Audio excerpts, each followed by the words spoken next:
서울교대에 나왔습니다. 교육대학, 약칭 교대는 초등교사를 양성할 목적으로 만들어진 대학교입니다. 교육대학 졸업생에게는 초등 2급 정교사 자격증이 수여되고 초등교원 임용 경쟁시험에 응시할 수 있는 자격이 주어집니다. 초등교원을 양성하는 기관의 역사는 1895년 설립된 한성 사범학교를 시작으로 1962년 2년제 대학으로 승격된 후 1981년 4년제 대학으로 승격되었습니다. 그리고 1992년 교육대학교가 되었습니다.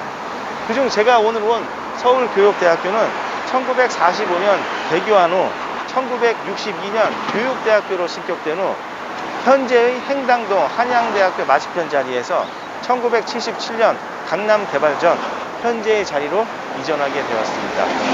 그리고 그것이 금싸레가 되면서 황금의 한승라인인 교대역이 되었습니다.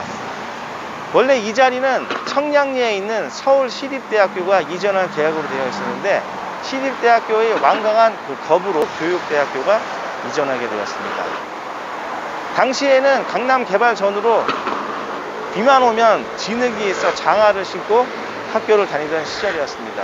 이것이 현재는 천지개벽해서 이렇게 변해왔습니다. 먼저 교대역 사거리로 가보겠습니다. 교대역은 1983년 교대역에서 서울대 입구역이 개통되기 전까지는 2호선의 종착역이었습니다. 이후 1996년 3호선의 개통으로 환승역이 되었습니다. 교대역 상권은 사거리를 중심으로 동서남북 4개의 권역으로 되어 있습니다. 법조단지와 업무지구, 주거를 바탕으로 된 상권으로 되어 있는데요. 전반적으로 보면 교대역 주변과 남부터미널 일부를 제외하고는 한적한 곳으로 되어 있는 곳입니다. 용도지역상 보면 이 대로변은 상업지역으로 되어 있는데 맞은편에 있는 법조단지 주변만 주거지역으로 되어 있어서 건물의 형태가 그렇게 높지는 않습니다. 최근 3년 동안 거래량을 보면 평당 2억에서 올해 SC제일은행 건물이 평당 2억 8천에 팔린 게 있습니다. 이 교대역을 중심으로 해서 메인 상권은 9번 출구 이면에 있는 그쪽으로 가보겠습니다.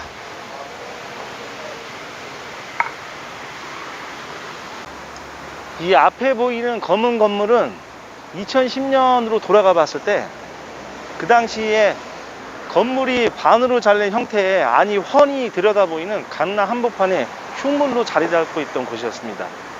그 이유는 이 건물이 두 필지로 되어 있었는데 그중 한 필지를 가족 소유로 되어 있었어요. 근데 담보대출을 상환하지 못하면서 공매로 넘어갔습니다. 감정가 65억의 토지를 46억에 37명의 공동 투자자들이 낙찰을 받았어요. 그러면서 건물과 토지의 소유자가 분리가 된 것입니다. 이후 4년여의 소송을 펼치는데 낙찰 받은 사람들이 승소를 하면서 건물을 반으로 잘라버렸어요. 그래서 아주 웃긴 형태로 되어 있었습니다. 이어서 웅진건설에 낙찰받은 사람들이 46억에 그때 낙찰받은 그 토지를 126억에 매각합니다. 그래서 약 80억 원의 시세차익을 받던 형태였어요.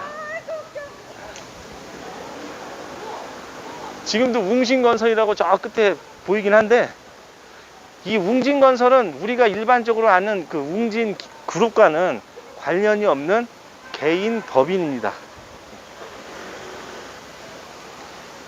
이 교대역 상권은 복합 상권으로 평일에는 유동인구가 많은데 건물 형태가 오래되어 있고 업종이 올드한 이미지가 있어서 젊은 사람들이 이렇게 많이 오는 곳은 아니었습니다. 또한 건물이 오래된 형태에 변화들이 없어서 더 그러했는데 최근 몇 년 사이에 약간의 변화들이 일어났습니다. 이 앞에 보이는 높이 올라간 건물도 상업지역인데 예전에 오피스 건물이었어요. 19층의 건물로 올라갔습니다. 그래서 저층은 상가 형태고 고층은 오피스텔 건물로 올라갔습니다. 그리고 그 옆에 있는 건물도 현재 재건축에 진행 중에 있고요. 맞은편에 있는 건물도 재건축되고 있습니다. 그전에는 저층 형태의 넓은 부지로 되어 있었는데 재건축이 되어 있습니다. 이렇듯 소리 없이 조용조용히 이 교대역 주변에 건물들이 재건축되어 있어요. 이 안쪽으로 들어가도 계속 그렇게 소리 없이 재건축이 되어 있는 건물들이 많이 있습니다. 이쪽을 기준으로 해서 그 오른쪽에 대로변이 있는데, 저 대로변 동쪽으로 분류해 보면 북쪽은 예전에 삼풍백화점이 있던 대규모 아파트 단지로 되어 있어요. 그래서 상권의 규모는 그렇게 크지 않습니다. 그리고 맞은편 남쪽 지역은 아파트와는 달리 주택 위주로 되어 있는데, 이 안쪽으로 갈수록 고급 주택이 있어서 약간 좀 언밸런스하게 되어 있는 측면이 있습니다. 전반적으로 보면 이 교대역이 메인과 일부를 빼고는 남부 터미널을 제외하고 한적한 곳으로 되어 있는 상권입니다. 이제 이 안으로 들어가 보겠습니다.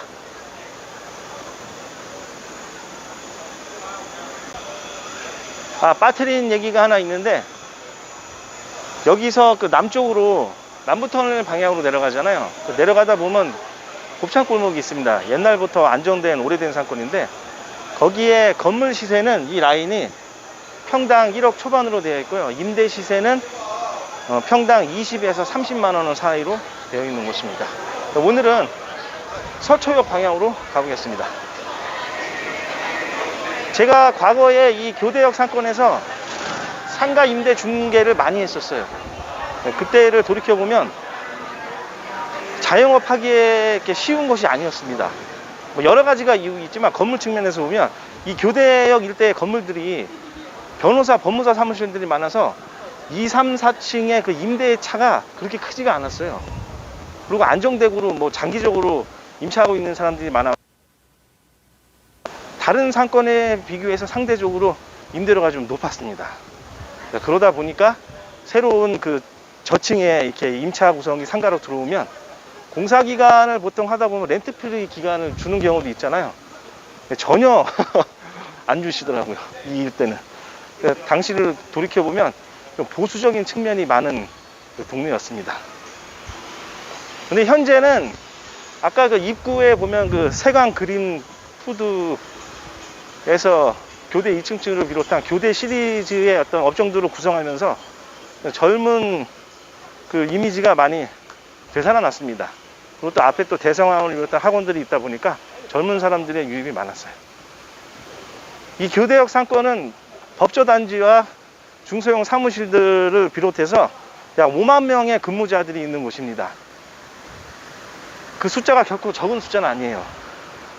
그리고 평균 연령층은 약 30대에서 50대 중후반까지 다양하게 형성되어 있는 곳입니다.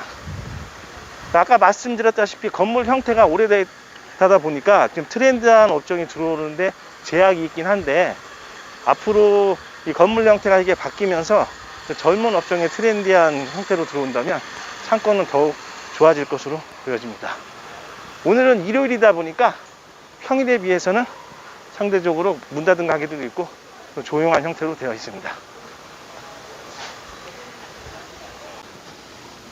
이 일대는 과거에 건물 형태가 안정된 임대 수익을 바탕으로 했기 때문에 시세 차익보다는 그 임대 수익 목적의 그 투자 성향의 건물들이 많았는데, 지금은 워낙 강남의 건물들이 너무 올라와 있어서 상대적으로 저평가되어 있는 부분이 있습니다.